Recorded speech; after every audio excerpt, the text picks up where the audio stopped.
తాకట్లో ఉన్న బంగారాన్ని విడిపించి ఆ రోజున మార్కెట్ ధర కట్టి మిగిలిన డబ్బును మీకు అందిస్తుంది కొమ్మూరి గోల్డ్.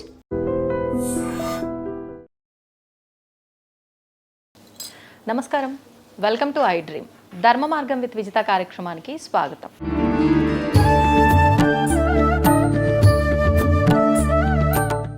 నమస్కారం గురువుగారు. నమస్కారం అండి. ఉగాది అంటే మనకున్న అన్ని పండుగల్లో ముఖ్యంగా మనం అంటే ప్రతి ఒక్కరూ ఆచరించే పండుగ ఏదైనా ఉంది అని అంటే ఖచ్చితంగా అది ఉగాది, శ్రీరామనవమి రెండు ఎక్కువగా ఆచరిస్తారు. మరి మనకు మరికొద్ది రోజుల్లో ఉగాది పండుగ రాబోతోంది, నూతన తెలుగు సంవత్సరం. అంటే మనం పాశ్చాత్య దేశాల యొక్క విధానాలు తెచ్చి ఆచరించి న్యూ ఇయర్ అని చెప్పి మనం జనవరి 1 సెలబ్రేట్ చేసుకున్నప్పటికీ మన ఉగాదిని మాత్రం మనం ఎక్కడా కూడా విస్మరించము, ఆచారాన్ని మనం కంటిన్యూ చేస్తూనే ఉంటాము. మరి ఈసారి మనం విశ్వావసు నామ సంవత్సరంలో నుంచి పరాభవ నామ సంవత్సరంలోకి అడుగు పెట్టబోతున్నామండి. ఎలా ఉండబోతోంది ఈ సంవత్సరం అంతా కూడా, అసలు ఈ ఉగాది వెనకాల ఆంతర్యం ఏంటి, ఎందుకు జరుపుకోవాలి, ఆ విషయాల గురించి తెలియజేయండి. గురువు గారు చెప్పే ముందు ఒక చిన్న మాట చెప్తానంటే, అంటే పేరు బలం అంటాం కదా, ఈ పేరు బలం గురించి చిన్న చమత్కారం అని చెప్పి గురువు గారికి ఇస్తాను. ఒక ఆయన పేరు భోగ వసంతరాయ అనుకుందాం. భోగ వసంతరాయ ఆయన పేరు. ఇంకొక పేరు చెప్తాను, అది మగవాళ్ళ పేరు.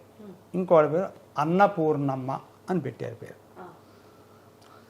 ఇప్పుడు ఈ పేరు వినగానే మీకు ఏమనిపించింది? భోగభాగ్యాలు అన్నీ అనుభవిస్తున్నాడు ఆయన, కానీ మహాదరిద్రం అనుభవిస్తున్నాడు ఆయన. పేరు మటుకు ఇది భోగ వసంతరాయ అని పెట్టాం పేరు. అన్నపూర్ణమ్మ అని పెట్టాం ఒక ఆయనకి, ఒక ఆమెకి. ఆమె ఎవ్వరికి కూడా అన్నం పెట్టదు, ఎవడొచ్చినా తిట్టిపోస్తుంది తప్ప అన్నం మడుగు పెట్టేది కాదు. ఇది ఆమె పేరు. ఇంకొక ఆయన పేరు ఉంది పుండరీకాక్ష అని. పుండరీకాక్ష అంటే ఏంటంటే పద్మాల్ లాంటి కళ్ళు గలవాడు. పుండరీక ఆయన పేరు పెట్టారు ఒక ఆయనకి, విష్ణుమూర్తి పేరు పెట్టారు. కానీ ఆయన పుట్టు గుడ్డివాడు, కళ్ళు పోయినాయి. అంటే ఇప్పుడు ఆ పేరుకి ఆ వ్యక్తికి ఏమైనా సంబంధం ఉందా? లేదు కదమ్మా. అంటే ఏదో కావాలని చెప్పి పేరు పెడతాం. అయితే ఇది చమత్కారం, ఇది నిజం కాదు. అంటే సమాజంలో ఉండేటువంటి దానికి పేరుకి ఉన్నటువంటి వ్యక్తికి ఎట్లయితే సంబంధం లేదో అది ఒక చమత్కారం. కానీ ఈ సంవత్సరాల పేర్లకు అట్లా కాదు. ఈ సంవత్సరాల పేర్లు మటుకు అన్వర్థం. అన్వర్థం అంటే ఈ పేరుతోనే ఆ అర్థం ఉంటుంది. అంటే ఇది ఎక్కడ చెప్పారండి? ఇప్పుడు నేను చెప్పిన వృత్తాంతం మీకు చెప్తా ఎక్కడుందో. అంటే సమాజం అందరు నవ్వుకుంటారు కదా. ఇది మహాభాష్యం అని ఒక పేరుంది, పతంజలి మహాభాష్యం అని. వ్యాకరణ మహాశాస్త్రానికి వ్యాఖ్యానం. మహారాజ్యం వా శాసనేయం, మహాభాష్యం వా పఠనేయం అని చెప్పి అని ఉంది. ఒకటి రెండు ఉన్నాయి. మహాభాష్యం అని ఒకటి ఉందన్నమాట. ఆ మహాభాష్యంలో ఉన్నటువంటి వాక్యాలు ఇవి. ఎంత అద్భుతం కదా. అంటే ఒక ఆయనకు పుండరీకాక్ష అని పేరు పెడతారు, ఆయన కళ్ళు ఉండవట.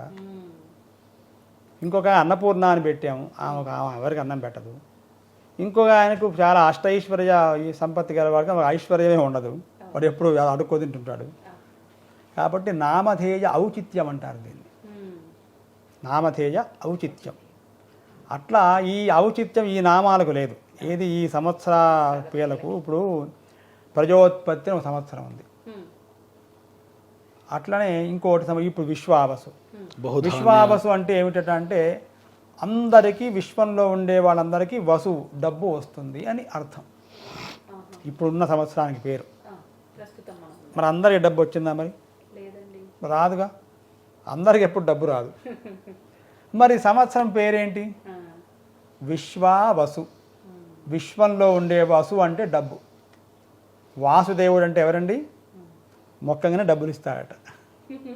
ఓం నమో భగవతే వాసుదేవాయ అని డబ్బులు ఇస్తాడట ఆయన. డబ్బులు ఇచ్చే దేవుడు ఆయన. నా పేరు తెలవండి, మీకు డబ్బులు ఇస్తా. వడ్డీ కాసుల వాడ వెంకటరమణ గోవింద గోవింద అని వడ్డీ కాసులు వేస్తాం. వేస్తే ఏమిటి? నీకు ఇస్తాడు డబ్బులు. అబ్బాయి నాకు ఇయ్యి, నేను నీకు ఇస్తా అంటాడు.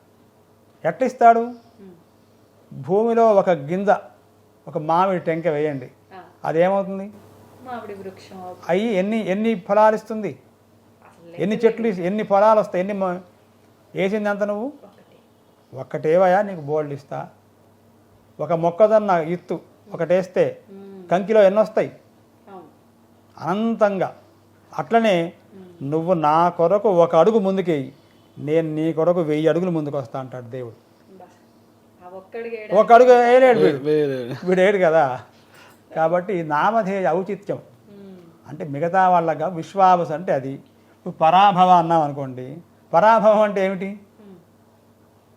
పరాభవం అంటే అన్నిట్లో అంటే సక్సెస్ లేకపోవడం అనుకోవచ్చా అండి? అన్నిట్లో విజయం మనల్ని వరించదు అన్నట్ట అట్లా అనిపిస్తుంది వింటే. అట్లా కాదు, అదే అటువంటిది కాదనడానికి ఈ ఉదాహరణ చెప్పా. పరాభవం అంటే ఇన్సల్ట్ చేయడం మామూలుగా అందరూ లోకంలో. కానీ అట్లా కాదు ఇది. అంటే ఆ మహాభాష్యంలో వాక్యాలు ఎందుకు చెప్పారండి అంటే, ఆయన పుండరీకాక్ష అని పేరుంది కానీ కళ్ళే లేవు అన్నాం అనుకోండి. ఏంటి ఆయన ఎవరండి అంటే బడేవారండి పుండరీకాక్ష కాదండి అంటామా అన్న మనం. అట్లనే ఈ పేర్లు కూడా కొంతవరకు కొన్ని చెప్పినప్పటికీ కూడా కొంతవరకు కొన్ని ఉపయోగపడవు. విశ్వావసు అన్నాము, అందరికి బాగా డబ్బులు రావాలి.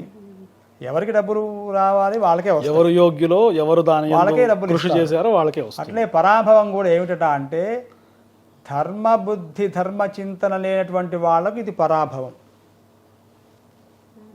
లేని వాళ్ళకి ధర్మంగా నేను ధర్మమే నాకు మెయిన్ కాదు, నాకంతా అధర్మమే మెయిన్, నేను ఒకళ్ళని ఎప్పుడు తంతాను, ఒకళ్ళని నేను లాక్కుంటాను, ఆక్రమిస్తాను, దుర్మార్గము ఆలోచనలు వాళ్లకు పరాభవం. మరి వాళ్ళు అట్నే మంచిగా ఉండాలి కదా. కాబట్టి అందరికీ పరాభవం కాదు. అమ్మవారి చేతిలో ఖడ్గం ఉంటుంది, దుర్గా అమ్మవారి చేతిలో ఏమంటే అందరిని కొడుతుందా? త్రిశూలం ఉంటుంది. ఆమె అందరిని పొడుస్తుందా? నక్రోధో నచమాత్సర్యం నలోభో నాశుభామతి. ఎవరికైతే క్రోధము, మోహము, మదము, మాత్సర్యము ఇవి ఉంటాయో వాళ్ళని కొడుతుంది. ఇవి ఎవరికి లేవో వాళ్ళని కాపాడుతుంది. పద్మం ఉంటుంది చేతిలో, మనలాంటి వాళ్ళు పద్మం ఇస్తుంది. రత్నమాల పట్టుకుంటుంది, మనకి ఇస్తుంది అమ్మవారు. సింహం ఉంది, మనం కనుక జింకలైతే అది తీసేస్తుంది.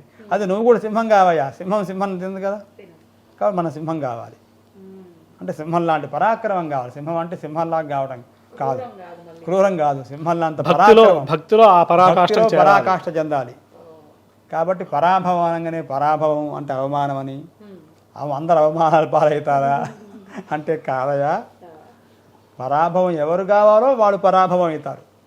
ఎవరికి ధర్మం వస్తుందో వాళ్ళకి ధర్మం విజయం కలుగుతుంది అని చెప్పడం ఔచిత్యం. అది తెలియక పరాభవంగా అంటే అందరూ పరాభవమే అదా చెప్పేది. ఇది పండగ అది చెప్తుందా? మీరందరూ పరాభవం ఉందా అంటే పండగే చేసుకోరు ఎవరు. కాబట్టి పరాభవం అంటే పరాభవనామ సంవత్సరం అందరినీ కూడా ధర్మ మార్గంలో ఉండేటువంటి వాళ్ళు రక్షింపబడతారు, అధర్మ మార్గంలో ఉండేవాళ్ళు కిందికి పడిపోతారు అని చెబితే అది అర్థం ఆ సంవత్సరానికి పేరు. గురువుగారు ఇంకా దాని గురించి ఈ సంవత్సరం ఏం చేయాలి, ఎలా ఉండాలో చెప్తారు ఆయన. గురుగారు, ఉగాది. మరి ఉగాది అనగానే అందరికీ గుర్తొచ్చేది షడ్రుచుల సమ్మేళనం, ఉగాది పచ్చడి. ఆ పచ్చడిని తీర్థంగా తీసుకుంటే అయిపోయింది పండగ, ఇంతే. అంటే ఒక ఆలయానికి వెళ్ళొచ్చామా అయిపోయింది, ఇంతవరకు మాత్రమే అండి. అసలు ఈ షడ్రుచుల సమ్మేళనమైన ఈ ఉగాది పచ్చడి మనకు ఎలాంటి విలువలని మనం ఆపాదించుకోవాలి నిత్య జీవితంలో అనేది తెలియజేస్తుంది అంటారు. దాని గురించి వివరించండి. మంచి ప్రశ్న అండి. అసలు ఉగాది అంటే బ్రహ్మదేవుడు సృష్టి ప్రారంభించినటువంటి రోజు, సృష్టి ప్రారంభమైన రోజు. మనకు వసంత ఋతువు వస్తుంది, చెట్లు చిగురుస్తాయి, పూలు పూస్తాయి, కాయలు కాస్తాయి, లోకం మొత్తం కూడా ఉల్లాసంగా ఉత్సాహంగా ఉండేటువంటి సమయం వసంత ఋతువు. చైత్రమాసంలోనే జరుగుతుంది. మామిడి పళ్ళు, మామిడికాయలు, పిందెలు అప్పటి నుంచే మనకు ప్రారంభం అవుతూ ఉంటాయి. కోయిలలు కొత్త రాగాలు కూస్తూ ఉంటాయి. వసంతం అనేది వెల్లివిరుస్తూ ఉంటుంది. అదే సమయంలో జనుల యొక్క హృదయాల్లో ఆనందం కూడా వెల్లివిరుస్తుంది. కాబట్టి ఆ రోజు బ్రహ్మదేవుడు సృష్టి ప్రారంభం చేశాడు. దానిని చైత్రశుద్ధ పాడ్యమి అని, పూర్వకాలంలో యుగాది అనేవాళ్ళు. అంటే యుగము యొక్క ప్రారంభమైనటువంటి రోజు అని. అది ఇప్పుడు ఆధునిక కాలంలో యుగాది పోయి ఉగాదిగా వచ్చింది. సరే, ఏదైనా మంచిదే, మనం ఆచరిస్తున్నాం. ఉగాది పండగ ఆచరించని వాళ్ళు అంటూ ఉండరు. దాదాపు మిగతా చాలా పండగలు ఉన్నాయి. ఉన్నటువంటి ఒక 100 పండగల్లో ఒక 5-6 పండగలు అందరూ సర్వజనులు తెలిసి కానీ తెలియక కానీ ఆచరిస్తారు. అందులో ఉగాది మొట్టమొదటి తెలుగువారికి ఈ చాంద్రమానంలో మొట్టమొదటి పండుగ. అట్లాగే సౌరమానంలో సూర్యుడి యొక్క గతిని అనుసరించి ద్రావిడ దేశంలో ఒక ఉగాది వస్తుంది, ఒక ఏప్రిల్ 14 నాడు వస్తుంది. అట్లాగే కాశ్మీర్, కొంకణ, కర్ణాటక, ఆంధ్రప్రదేశ్ ప్రాంతాల్లో ఈ చాంద్రమానాన్ని అనుసరించి మనం చేస్తూ ఉంటాం. ఉత్తర భారతదేశంలో బృహస్పతి యొక్క గతిని అనుసరించి కాలగణన చేస్తారు. దాన్ని బార్హస్పత్యమానం అంటారు. అంటే ప్రపంచంలో మన భారతదేశంలోనే అనేక ప్రాంతాల్లో కాలాన్ని గణించడానికి, అంటే క్యాలిక్యులేట్ చేయడానికి ఒక్కొక్కళ్ళు మెజర్మెంట్స్ ఒక్కొక్క రకంగా పెట్టుకున్నారు. కొంతమంది సూర్యుడిని పెట్టుకుంటే కొంతమంది చంద్రుడిని పెట్టుకున్నారు. ఆ సూర్యుడి యొక్క గమనాన్ని అనుసరించి దాన్ని సౌరమానం అని, మనం ఆచరించేది చాంద్రమానం అని, ఉత్తర భారతదేశంలో బార్హస్పత్యమానం అని, ఇట్లా ఈ కాలగణనంలో మనకొచ్చినటువంటి ఉగాది నాడు చేయాల్సినటువంటి ముఖ్యమైనటువంటి పనులు ఒక 4 ఉన్నాయి. ప్రాతకాలమే లేవాలి. శాస్త్రంలో ఏం చెప్పాడంటే, చాలామంది లేచామండి ఇవాళ ఏ పనులు కాలేదో, చాలా చికాకుగా ఉన్నాము, ముహూర్తం బాలేదో, గడియ బాలేదో అనుకుంటుంటారు. సూర్యోదయానికి ముందు ఎవరైతే లేస్తారో, మీరు స్నానం చేసినా చేయకున్నా బ్రాహ్మీ ముహూర్తం అంటారు. అంటే సరస్వతి అమ్మవారు సంచారం చేసేటువంటి ముహూర్తం. ఆ బ్రాహ్మీ ముహూర్తంలో మీరు ఏ సంకల్పం చేసినా సిద్ధిస్తుంది. మీరు ఏ ఆలోచన, ఏ ప్రణాళిక, ఏ పనికి ఇట్లా చేయాలని మీరు ఉత్తగా కూర్చొని ఆ గాలి పీలిస్తేనే చాలట. బ్రాహ్మీ ముహూర్తంలో తెల్లవారుజామున వచ్చేటువంటి ఈ అంతరిక్షంలో ఉండేటువంటి గాలి పీలిస్తేనే మీకున్నటువంటి ఆ గ్రంథులన్నీ కూడా విచ్చుకొని మీ బుద్ధి సక్రమమైనటువంటి మార్గంలో పనిచేస్తుంది అని చెప్పి చెబుతారు. శాస్త్రంలో ఉన్నటువంటి మాట. కాబట్టి బ్రాహ్మీ ముహూర్తంలో లేవడం, మన కాలకృత్యాలు తీర్చుకోవడం, కొత్త వస్త్రాలు కట్టుకోవడం. ఉగాది పచ్చడి అనేది ఈ ఉగాదికి పెద్ద ప్రత్యేకత. ఉగాది నాడు ఉగాది పచ్చడి తినాలి, అట్లాగే పంచాంగ శ్రవణం చేయాలి. ఈ 2 చాలా ప్రధానం. ఎందుకండి ఉగాది పచ్చడి అంటే? తీపి, వగరు, కారం, పులుపు, ఉప్పు, చేదు, మొత్తం 6 గుణాలు ఉన్నాయి మనకు. 6 రకాల పదార్థాలు. షడ్రుచుల సమ్మేళనం ఉగాది పచ్చడి. అయితే ఇది ఏం నేర్పిస్తుందండి? ఎందుకు పూర్వీకులు ఇది ఏర్పాటు చేశారు? ఉగాది పచ్చడి బదులు ఆవకాయ పచ్చడి తినచ్చుగా. ఉగాది పచ్చడి ఎందుకు తినాలి కదా? దాన్ని నింబ కుసుమ భక్షణం అంటారు. అంటే వేప పువ్వు ప్రసాదం, వేప పూతతో చేసినటువంటి పచ్చడి అది. అందులో అన్ని సమపాళ్ళలో వేసుకోవాలి. అది భగవంతుడికి నైవేద్యం పెట్టాలి, కులదేవత ఆరాధన చేయాలి, తల్లిదండ్రులని, గురువులని, పెద్దలని నమస్కరించి కులదేవతారాధన చేసి, మన ఇంటి దేవుళ్ళు ఉంటారు కదా, వాళ్ళని పూజించి వాళ్ళకి ఇది ఈ ఉగాది పచ్చడి నైవేద్యం పెట్టి దానికి ఒక మంత్రం చెప్పి తీసుకోవాలి. ఉగాది నాడు శతాయుర్ వజ్రదేహాయ సర్వసంపత్కరాయ చ సర్వారిష్ట వినాశాయ నింబకం దళభక్షణం అన్నాడు. ఏమొస్తుందండి ఈ ఉగాది పచ్చడి తింటే అంటే? వాడు వజ్రదేహుడు అవుతాడు, ఆరోగ్యవంతుడు అవుతాడు, వాడికి సర్వ అరిష్టాలనేవి తొలగుతాయి, వాడికి మంచి సంపత్తి, ధనము, ధాన్యము, ఐశ్వర్యము, ఆనందము, సుఖం అన్నీ కూడా లభిస్తాయి. ఆ మంత్రం యొక్క అర్థం అది. అది తీసుకొని ఈ షడ్రుచులు ఉన్నాయి చూడండి, ఇవన్నీ జీవితంలో కష్ట సుఖాలు. ఇల్లు అలకగానే పండగ కాదు కదా, కారు కొనగానే కాదు. మీరు కారు కొంటే దానికి చాలా రకరకాల ఇన్సూరెన్స్ ఉంటుంది, డ్రైవర్ ఉండాలి, పెట్రోల్ ఉండాలి, దానికి ఎక్కడ గాలి పోతుందో చూసుకోవాలి, ఎక్కడ ఏదో చూసుకోవాలి. అంత ఒక్కసారే అనేది కాదు, దానికి చాలా ప్రక్రియ ఉంటుంది.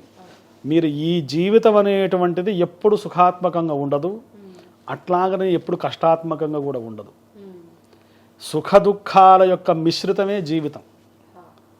అది 100లో 60-40 ఉందా, 70 కష్టాలుండి 30% సుఖాలున్నాయా, 70% కష్టాలుండి సుఖాలుండి 30% దుఃఖాలున్నాయి, ఇదంతా మనం బేరీజ్ వేసుకోవాల్సి ఎవరి జాతకాన్ని బట్టి వాళ్ళకు ఉంటుంది. కాబట్టి నాయన ఇవన్నీ మీరు ప్రిపేర్ కావాలి అంటే షడ్రుచుల సమ్మేళనమైనటువంటి ఈ పదార్థాన్ని భగవంతుడు నైవేద్యం పెట్టి తీసుకోవడం ద్వారా మంచి జరిగినా దాన్ని ఆనందంగా స్వీకరించండి.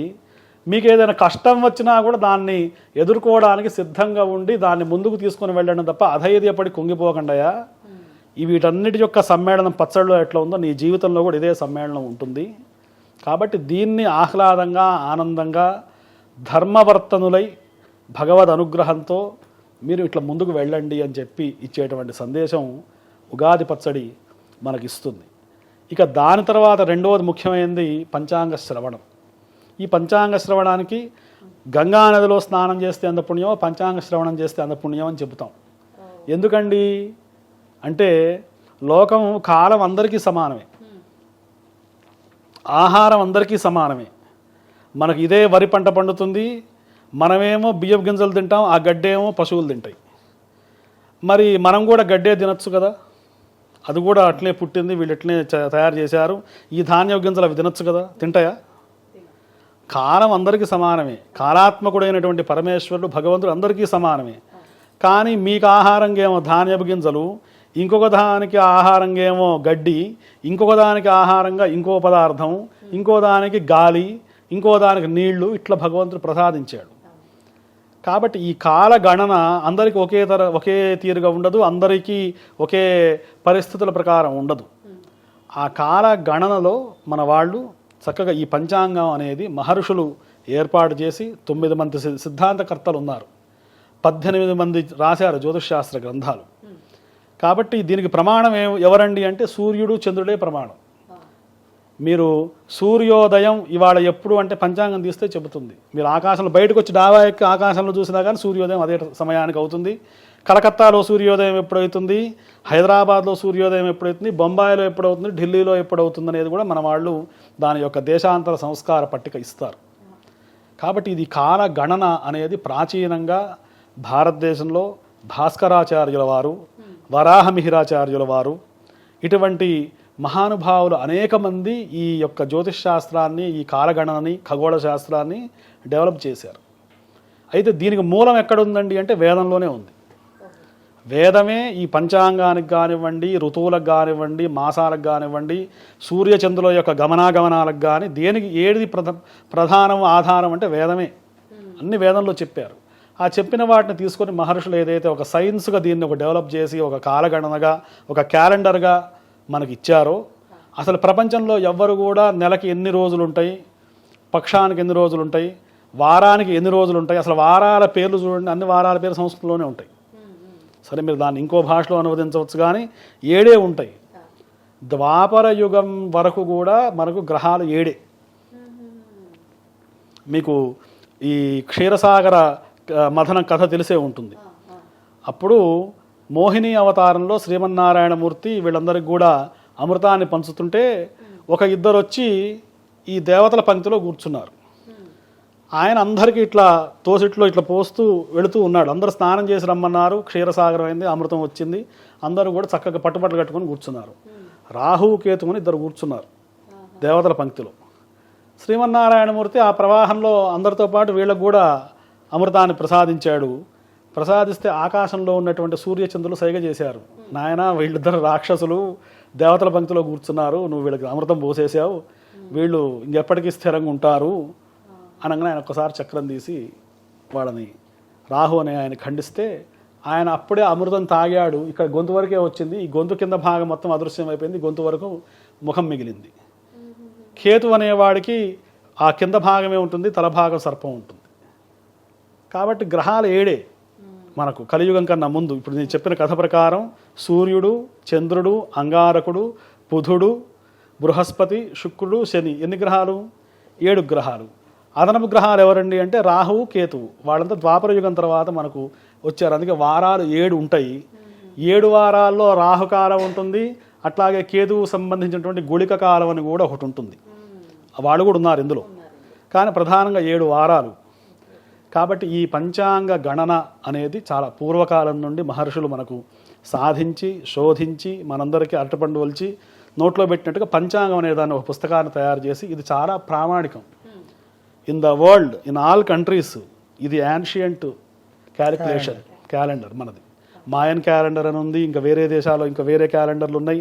అవన్నీ కూడా మీకు మహాభారత కాలం తర్వాత వచ్చినటువంటివి, తర్వాత ఒక 100 ఏళ్ల క్రితమో 700 ఏళ్ల క్రితమో 1000 ఏళ్ల క్రితమో వచ్చినటువంటి కాలగణన తప్ప ఇది కోటాను కోట్ల సంవత్సరాల నుండి మన వాళ్ళు రచించినటువంటి ఈ కాలగణన పంచాంగం. ఈ పంచాంగంలో మంచి చెడు కాలం ఎప్పుడు ఎవరికి ఎట్లా ఉంటుంది అనేది చక్కగా ఆ నవగ్రహాల యొక్క కాంబినేషన్స్ని బట్టి, అవి 4 గ్రహాలు కలిస్తే చాతుర్గ్రహ కూటమని, 5 గ్రహాలు కలిస్తే పంచగ్రహ కూటమని, 6 గ్రహాలు కలిస్తే షడ్గ్రహ కూటమని, ఇట్లా రకరకాల ఆ గ్రహాల యొక్క కాంబినేషన్, వాటికి ఉన్నటువంటి స్థానాలు, వాటి యొక్క దృష్టిలో అష్టగ్రహ కూటమని, చాలా కొన్ని గ్రహ కూటములు వస్తే ప్రపంచ యుద్ధాలు వస్తాయి, కొన్ని గ్రహ కూటములు వస్తే సముద్రాలు పొంగుతాయి, కొన్ని గ్రహ కూటములు వస్తే ఎక్కడున్నవాళ్ళు అక్కడ భూమి అదే సముద్రంలోకి ఇంకిపోతుంది.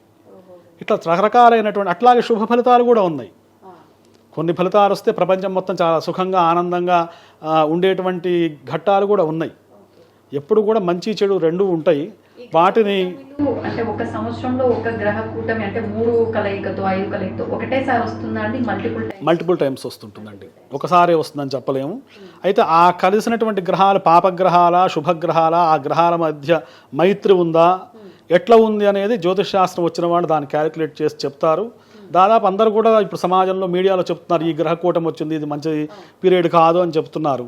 అటువంటి సమయంలో మనం భగవంతుడిని ధ్యానం చేయడం ద్వారా, చిన్న చిన్న ప్రక్రియలు చేసుకోవడం ద్వారా సుఖాన్ని శుభాన్ని పొందుతాం. కాబట్టి ఈ ఉగాదికి ఉన్నటువంటి వైశిష్ట్యం, ఆ ఉగాది పచ్చడి ఎంత గొప్పదో ఈ ఉగాది పంచాంగ శ్రవణం అనేది కూడా చాలా ముఖ్యమైనటువంటి ప్రక్రియ. గురుగారు మీరు చెప్పారు అంటే ఈ 2 విషయాలే మనకు ఉగాది ప్రాధాన్యత, అంటే ఈ 2 విషయాలను చూసే మనం ఉగాది నుంచి ఏం నేర్చుకోవాలనేది మనకు అర్థమైపోతుంది. ఏంటి ఆ 2 విషయాలు అని అంటే, ఒకటి ఉగాది పచ్చడి మనకు విలువలను నేర్పిస్తుంది, అండ్ రెండవది పంచాంగ శ్రవణము, అంటే మనం నది స్నానం చేసినంత పుణ్యం వస్తుంది అని చెప్పి. మరి అంతటి పంచాంగ శ్రవణం గొప్పతనాన్ని మనం అలా అంటే వేరే పద్ధతిలో తీసుకెళ్తున్నామేమో అనిపిస్తుంది. అంటే ఇప్పుడు నిత్యము పంచాంగ శ్రవణం అయిపోతుందండి, దాని గురించి ఏం చెప్తారు? అంటే ప్రతిరోజు ప్రతినిత్యం వాటి గురించి ఆలోచించడం అంటే శాస్త్రంలో ఏముందంటే ఇవాళ తిథి ఏమిటి, నక్షత్రం ఏమిటి, ఇవాళ యోగం ఏమిటని తెలుసుకోవడం వరకు తప్పులేదు. కానీ ఇప్పుడు మీరు చెప్పింది ఏమిటంటే విపరీతపు పోకడలు పోయినటువంటి విధానాన్ని మీరు చెబుతున్నారు. అంటే అది ప్రసార మాధ్యమాల్లో కావచ్చు, చెప్పేవాళ్ళు కావచ్చు, వినేవాళ్ళు కావచ్చు, మనం అతిగా ఏది తీసుకోవద్దు. అతి ఆలోచన, అతి శ్రద్ధ దేని మీద పెట్టవద్దు. మీరు ఎంతవరకు శ్రద్ధ పెట్టాలో, మన పూర్వులు ఎట్లా ఆచరించాలో మనం అట్లా ఆచరిస్తే చాలండి, సుఖ సంతోషాలతో ఉంటాం. మనం పూర్వులు ఎవరు కూడా ఇప్పుడున్న వాస్తు పిచ్చి, ఇప్పుడున్న జ్యోతిషం పిచ్చి ఒక 100 ఏళ్ల క్రితం లేదు, ఒక 50 ఏళ్ల క్రితం లేదు. ఇప్పుడు అడుగు తీసి అడిగేస్తే ముహూర్తం అని అడుగుతున్నారు. అడగడంలో ముఖ్యమైన కార్యక్రమాల్లో తప్పు లేదు. అన్నిటికీ అడగద్దనట్లేదు, అన్నిటికీ అడగాలి అని అనట్లేదు. దేనికి అడగాలి, దేనికి అడగకూడదు ఒక లిమిట్ గీత ఉంది. ఆ గీత ప్రకారం విపరీత పోకడల ప్రకారం ప్రతిరోజు తెలుసుకోవడం వల్ల లాభం లేదు. మనకు ఈ గ్రహాలు అనేవి ఒక 3 నెలలకు 6 నెలలకు మారుతూ ఉంటాయి. సంవత్సరంలో ఒక 2-3 సార్లు ఒక ముఖ్యమైనటువంటి మార్పులు అనేవి ఉంటాయి. అవి తెలుసుకొని మనకి ఏదైనా చిన్న పరిహారాలు, భగవద్ధ్యానమో, దానాలో, ధర్మాలో, లేదా ఒక నదీ స్నానమో, ఏదన్నా ఒక పుణ్య ప్రక్రియ ఏదైనా మీరు చేసుకుంటే చాలు తప్ప ప్రతిరోజు దీన్ని సీరియస్గా తీసుకొని అట్లాగే ఈ చూపించేవాళ్ళు చెప్పేవాళ్ళు కూడా చెప్పడం ద్వారా కొంత శాస్త్రం మీద సామాన్యులకి నమ్మకం సన్నగిల్లేటువంటి అవకాశం ఉంది.